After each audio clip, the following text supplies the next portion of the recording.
본격 밀리터리 팟캐스트 밀떡 시작합니다. 반갑습니다, 여러분. 고현준입니다. 안녕하세요. 국방정론 박찬준입니다. 안녕하세요. 놀러온 정명섭 작가입니다.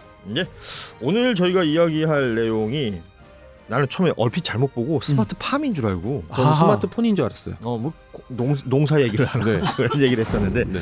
딱 키워드는 스마트탄이에요. 그러니까 포탄 얘기를 우리가 뭐 우크라이나 얘기할 때도 그렇고 하마스 얘기할 때도 그렇고 뭐 그러니까 현대전이 뭐 벌어지면 다른 나라들이 다 포탄을 많이 가지고 있는 것처럼 보이지만 정작 필요한 만큼 풍족하게 가지고 있는 곳들이 잘 없더라. 그렇잖아요. 네. 탄약창 출신이라서 잘 아시겠지만 그 탄약창에서 내가 만져본 탄약은 거의 없어요. 탄을 대량으로 만들기도 쉽지 않고 그거를 대량으로 보관하는 건 더 어렵죠. 그렇죠. 누구보다 잘 아시겠지만 공간도 있어야 될 것이고 그러려면 그 운용하는 노하우도 있어야 될 것이고 생산하는 능력도 있어야 될 것이고. 대한민국 같은 경우는 북한이라는 가상 적국, 그다음에 그 뒤에 뭐 중국, 그다음에 러시아 이런 체급이 큰 상대를 해야 되는 게 있고, 그다음에 또 우리가 또 포병의 민족 아니겠습니까? 화력의 민족. 그러니까 대량으로 보유를 하는데 민족이에요, 우리가? 어쩌다 그렇게 몰고 가더라고들. 역사와 전통을 자랑하는 화력의 민족이죠. 저는 배달의 민족으로 알고 있었는데. 포탄을 배달하죠, 상대방한테. 네. 그래서 우리가 대량으로 가지고 있는 게 우리가 이상한 거죠. 다른 나라 기준으로 보면.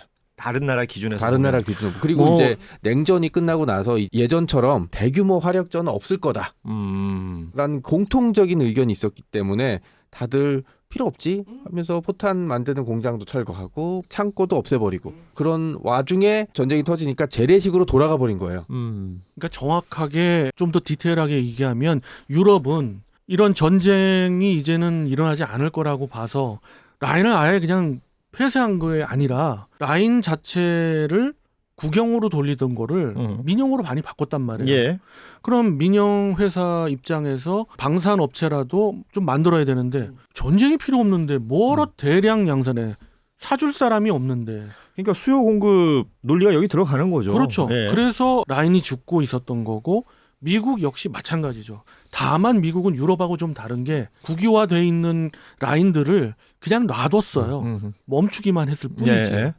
그렇기 때문에 이제 막 가동하고 돌리기죠. 있는 중이고요. 대한민국 같은 국가는 워낙 현실적인 그런 위협이 있기 때문에 계속 비축분을 일정 재고를 가지고 가면서 상당량의 비축분을 가져가야 되기 때문에 그랬고, 포탄의 민족이란 뭐 이런 말도 합니다만은 정확하게 얘기하면 우리가 거기에 관심을 갖는 게 아니라 저쪽 상대방이 워낙 화력으로 위협을 하기 때문에 자꾸 뭘 쏜다 그러고 그렇죠. 쐈다 그러고 네, 우리도 그러니까. 거기에 예.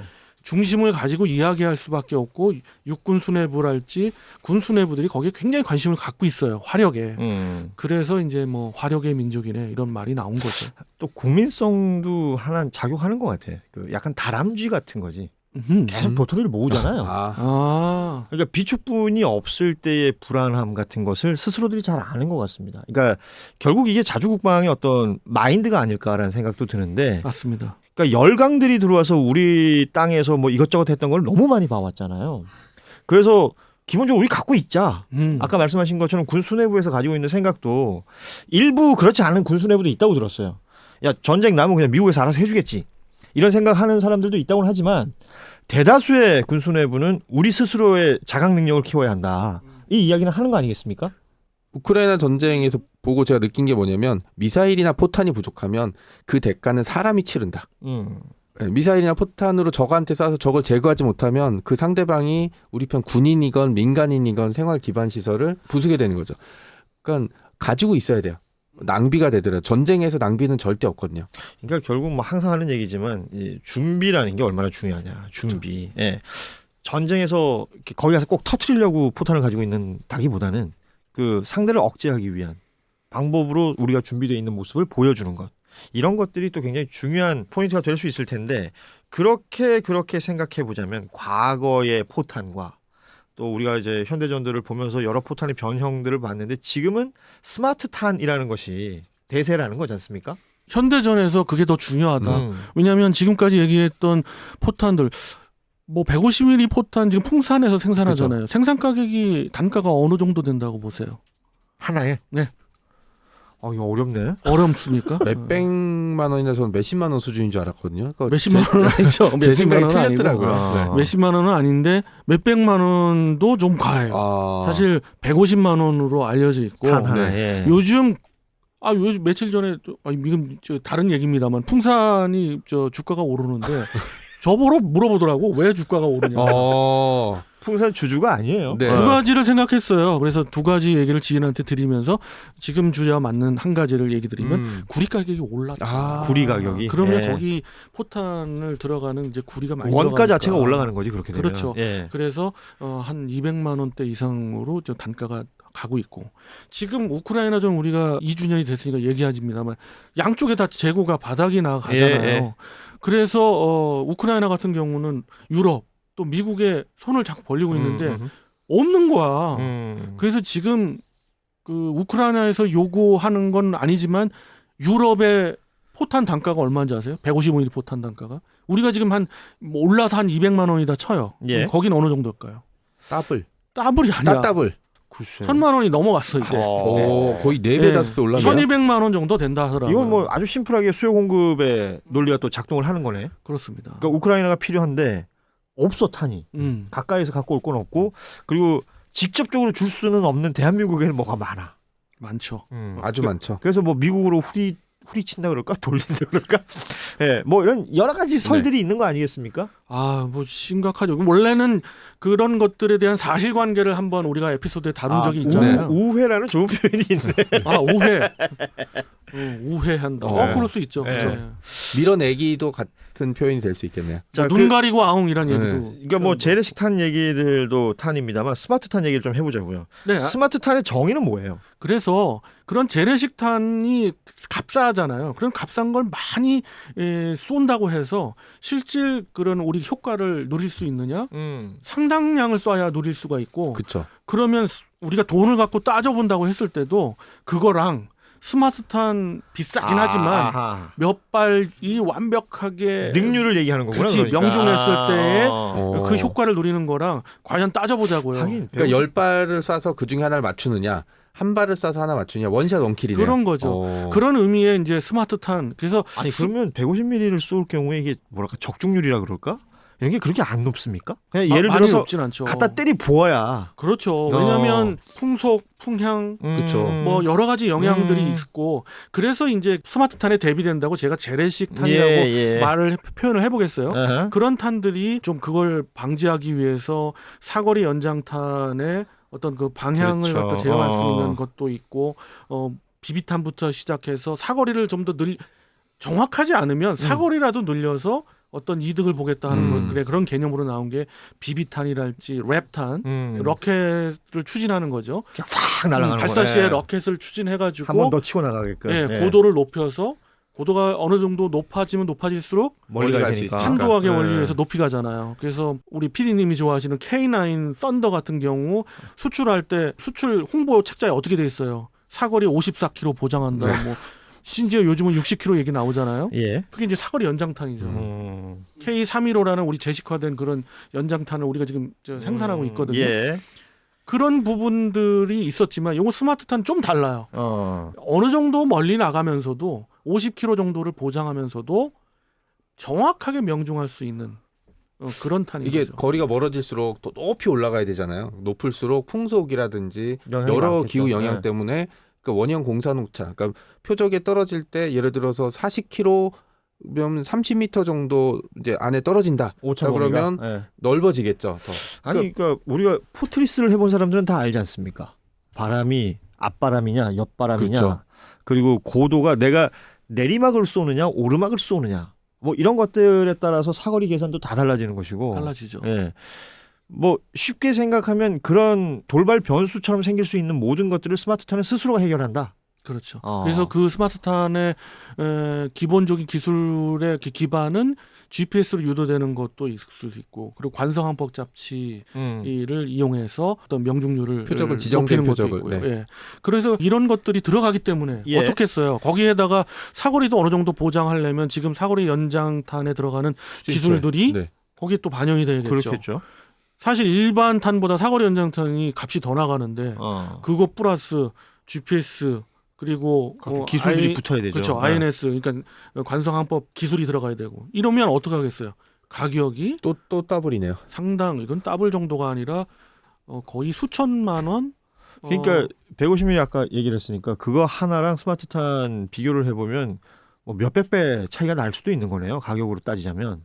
그럴 수 있어요. 어. 100배까지야 뭐 좀 아니겠지만 어허. 몇십 배 차이가 날 수 있죠. 비슷한 사례가 2차 세계대전 때 미 해군이 있었던 VT, 그러니까 근접신관 대공포인데 옛날 포탄은 이게 근처에 가서 뭐 터지고 이런 게 없었잖아요. 근데 이 VT 신관을 단 대공포가 처음에 가격이 말씀하신 어마어마하게 비쌌거든요. 그래서 그냥 생산 못하고 있다가 일본이 태평양 전쟁 후기에 가미가제를 들고 나오니까 이 VT 신관 쓰기 시작하면서 가격이 떨어지기 시작했어요. 그러니까 전시였으면은 대량 생산에서 가격이 떨어졌을 가능성이 높은데 지금은 뭐 그 정도는 아니었으니까 개발 비용이 고스란히 단가에 그렇죠. 들어가는 거죠. 지금 방금 말씀하신 게 중요한 말씀을 하셨는데 만약에 스마트탄으로 우리가 집중을 한다고 했을 때 스마트탄의 단가도 떨어뜨릴 수가 있어요. 그렇죠. 왜냐하면 스마트탄을 비싸긴 하지만 대량으로 그렇죠. 역시 생산한다 했을 때는 양이 많아진다면 떨어지죠. 예. 떨어지는데 지금처럼 전쟁이 곳곳에서 일어나는 이런 정세에서 이게 우린 투자를 해야 돼. 그래가지고 네. 뭐 통 크게 투자를 한다고 했을 때 이게 도박인 거지. 이건 어떻게 진짜 보면 선택과 집중이네. 네, 예. 그래서 유럽에서 이걸 할 거냐 말 거냐를 갖고 지금 고민하고 있고 유럽도 미국은 원래부터 스마트탄을 더 중시하기 시작해서 엑스칼리버. 그렇죠. 아주 유명한 엑스칼리버. 우리도 그 엑스칼리버급을 개발하기 위해서 많이 노력을 하고 있죠. 풍산과 한화에서 합동으로 TF를 구성해서 2번이나 했고 뭐 여러 사람들이 뭐 다른 말들을 하지만 전 직접 그 아덱스나 내지는 DX 코리아에서 아주 정말 좋은 기회였어요. 뭐 한번 얘기 드린 적이 네. 있습니다만은 그 화력 여단장이 계시는 앞에서 풍산 관계자가 브리핑을 브리핑. 할 때 옆에서 엿들었죠. 어. 그렇기 때문에 아니, 실제를 뭐 하는 사람이야? 뭐 하는 사람 화력 여단장 옆에서 그걸 같이 듣고 있어. 그러면 그 풍산이나 이쪽 직원분들은 뭐 하는 분인지 알고 옆에 놔두신 거예요?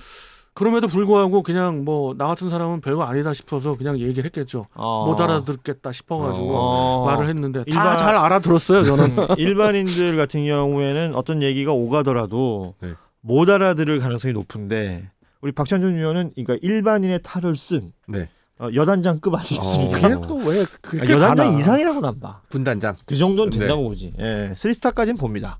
전혀 네. 아닙니다. 좀 더 노력해서 포스타가 내주시기 바랍니다. 아유. 그 이제 말씀하셨지 DX 코리아나 가면 예전에는 저도 전투기, 탱크 이런 거 봤는데 지금은 풍산 보면 너무 뿌듯하더라고요. 가서 각종 탄 있잖아요. 사거리 연장탄, 스마트탄. 와 미국이 이제 막 만든 것도 우리도 가지고 있네.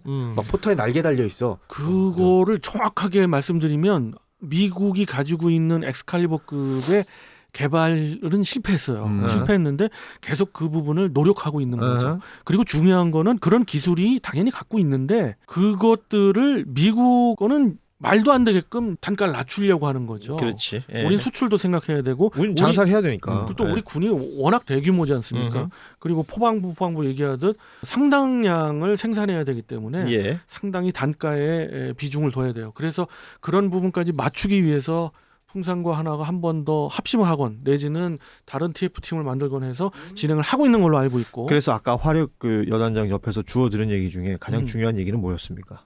그러니까 이런 거예요. 군사기밀 아니에요? 이러해서 실패를 했는데 요번에 힘있게 밀어주시면 시간과 예산을 우리 더 잘할 수 주시면. 있다. 네. 라는 거고 그리고 너무 ROC를 너무 높게 잡으셨다. 단가 너무 세게 치시지 마라. 요구도 단가가 아니라 이제 요구도 그러니까 목적이 되는 거. 예를 들어서 우리가 지금 만드는 거 5kg 가는 건데 뭐 10kg 가게끔 해달라. 뭐 이런 식으로 요구하지 말라는 거지. 예. 이걸 조금만 낮춰주면 우리가 전문 용어로 할 수 있다. 적당히 해라. 그래서 엑스칼리버급은 충분히 만들 수 있다라는 이야기를 풍산 관계에 힘있게 했는데 거기에 저는 뭐 이렇게 풍선처럼 부풀려진 내용은 없다고 들었어요. 그 여단장의 반응은 어땠습니까? 굉장히 긍정적으로 봤는데 여단장님이 결정하실 문제가 아니죠. 그렇죠. 그 부분은. 네, 그래서 뭐 적극적으로 나야 뭐 좋지 뭐 이런 그런 뜻의 이야기들을 하신 것 그분은 같아요. 그렇다면 전혀 결정권이 없는 분입니다. 좋은 말씀 잘 들었습니다. 네, 원스타가 뭘 결정하겠어요. 네. 어쨌든 예전보다 환경은 좋아진 게 예전에는 이런 사거리 연장탄 만드는데 돈과 시간이 듭니다. 그럼 야 그냥 있던 거 써. 이렇게 했지만 지금은 전장 환경이 확실히 달라졌기 때문에 개발을 돈과 시간과 돈을 주시면 저희 개발하겠습니다 했을 때 옛날처럼 뭐 그냥 있던 거 써 이렇게 반응이 나오진 않을 것 같아요. 그렇습니다. 그리고 우리가 이제 밀리 매니아 분도 있으시지만은 이제 일반 분들도 이런 걸 좀 생각하시면 좋을 것 같아요. 우리가 K9을 볼 때 K9 뭐 A1도 있고 A2도 이제 개발이 완료돼가지고 전 세계에 홍보하기 시작했잖아요. 네. 대한민국도 그렇게 업그레이드 될 거고. 근데 그걸 더 넘어서 A3를 보자고요. A3에 어떤 걸 보냐면 호신을 보세요. 구경이 길어진 58 거죠. 구경장으로 네. 더 늘었잖아요. 그 얘기가 뭘 구경이나 의미하는 구경장. 거예요? 네. 사거리가 더 늘어난다. 사거리가 더 늘어나려면 여기서 더 네. 사거리가 늘어나려면 포구 속도나 네. 그럼 포압이 더 그렇지. 세져야 그죠. 되잖아요. 밀어주는 힘이 있어야 그럼 되죠. 52 구경장 갖고 안 된단 말이에요. 어. 그걸 못 견딘단 말이에요. 어허. 그러니까 58 구경장으로 가야 된다는 거고 58 구경장이 대세가 될 그 거에 이제 포탄 좀 더 정확하고 좀 더 멀리 가는 거. 그래서 뭐 스마트탄도 만들고 활공 유도 포탄도 만들고 그리고 우리가 전시회도 좀 봤던 거 저는 램제트탄에도 상당히 주목을 하고 있는데 램제트탄도 거의 개발이 완료될 수 있는 그런 램제트는 또 단계더라고요. 뭐예요? 더 멀리, 더 빨리 나갈 수 있게. 램제트에 올리죠. 우리는 지금 산화제도 집어넣어야 되고 사거리 연장하려면 로켓 추진으로 가는 그래야죠. 거잖아요. 그 랩탄 같은 경우 그러잖아요. 근데 그것들이 필요 없는 거예요. 산화제들이 필요 없고 그냥 공기를 빨아들여서 램제트 엔진 제가 소개할 때 들었던 그런 원리인 거죠. 스스로가 기화시킨다는 거예요, 그걸? 그런 셈인 거죠. 네. 그래가지고 자동차가 그 흡입해가지고 뿡 해내는 것처럼. 그렇죠. 그러면 이 산화제가 안 들어가는 그 빈 공간은 뭘로 채우겠어요? 이러다가 스마트탄 안에 AI 들어가면 지가 나와가지고 가만히 있어보자. 어디로 가야 되더라. C3PO 같은 거 하나 집어넣고. 네. 그럴 날도 오겠네. 그렇죠. 뭐 좀 정 작가님 계시지만 소설 속에서는 그런 네. 얘기가 있죠. 좀 궁금한 게 그러면 지금 엑스칼리버 어쨌든 기준이 되는 거잖아요. 그 스마트탄에. 네. 그럼 우리가 개발하는 스마트탄의 엑스칼리버와 대비되는 어떤 특징이라든지 뭐 그런 게 있을까요? 엑스칼리버보다 사거리를 더 연장하는 쪽으로 가는 것 같아요. 그러니까는 정확도도 있으면서 사거리를 더 연장시키고 싶은 그런 야심이 있는 거죠. 그리고 만약에 엑스칼리버를 개발해 가지고 58 구경장에서 쏜다. 오. 지난번 미국의 애리조나 유마에서 우리 K9을 가지고 가서 실험을 했잖아요. 그거의 완벽한 결과를 오픈을 안 해요. 미국도 안 하고 우리도 안 해요. 근데 놀라운 점이 발견됐다라는 이야기를 하더라고요. 그 그 얘기는 뭐가 제 놀라운 건지는 추정컨대는 모르지만 여기서부터는 이제 제 뇌피셜입니다. 요거는 이제 확인되지 않은 겁니다만 분명 사거리가 100km가 넘어갔을 것 그죠. 같고 정확하게 목표물을 때렸을 것 같아요. 그러니까 사거리가 100km 정도 밖에 있는 목표물을 원형 공사한 오차가 한 1m 정도다. 그걸 150은 화포로 쏜다? 이러면 무섭지. 포탄을 가지고 1m를 그건 너무한 것 같고 5m? 5m? 현실적으로 5m로 봐야죠. 어. 네. 아니 5m라도 5m 옆에서 터져도 여기는 나는 죽을 거 아니야. 당연히 죽지. 그러니까 5m면 명중이라고 봐야지 그 정도면. 그러니까 뭐 인마살상용을 보자면 좀 너무 우리가 좀 잔인한 것도 있으니까 물론 그렇지만 이게 예를 들어서 목표물을 아니 이게 뭐 건물이라고 칩시다. 네. 뭐 우리 저 보급 기지를 때린다 했을 때 재래식 포탄으로는 사거리도 안 되지만은 더군다나 사거리가 된다고 했을 때 수십 발을 때려야 그렇죠. 그 견고한 지역의 그 그렇죠. 보급 기지를 초토화시킬 수 있다고 봤는데 이건 아예 한두 발 정도에서 완전 명중탄이 나와서 무력화시킨다고 봤을 때는 스마트탄이 훨씬 유리한 거죠. 그러니까 결과적으로 화공인데 그렇잖아요. 이게 뭐 네. ICBM 얘기를 하는 게 아니잖아. 네. 그러니까 조준해서 쐈는데 그 거리가 지금보다 훨씬 더 멀어지고. 더 정확해지고. 그러니까 예를 들어서 지금 SBS를 누군가가 이제 조준해서 쐈는데 네. SBS 주차장에 떨어졌다고 그걸 실패라고 말하지는 않을 거 아니에요. 주차장에 떨어져도 건물엔 타격이 오죠. 건물에 타격 있고 건물에 있는 애들은 패닉이야 그렇게 되면. 그죠.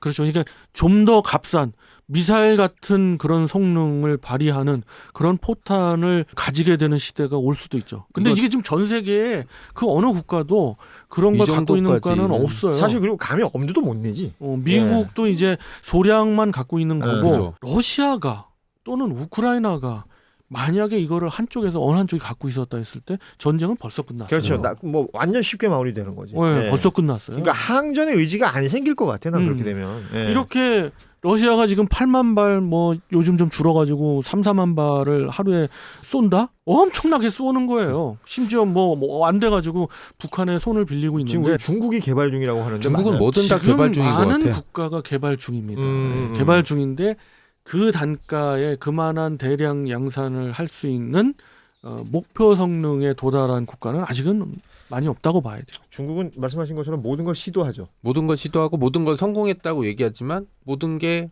안개 같아요. 그러니까 뭐 현장에서 봐야 우리가 알 수 있는 네. 거지.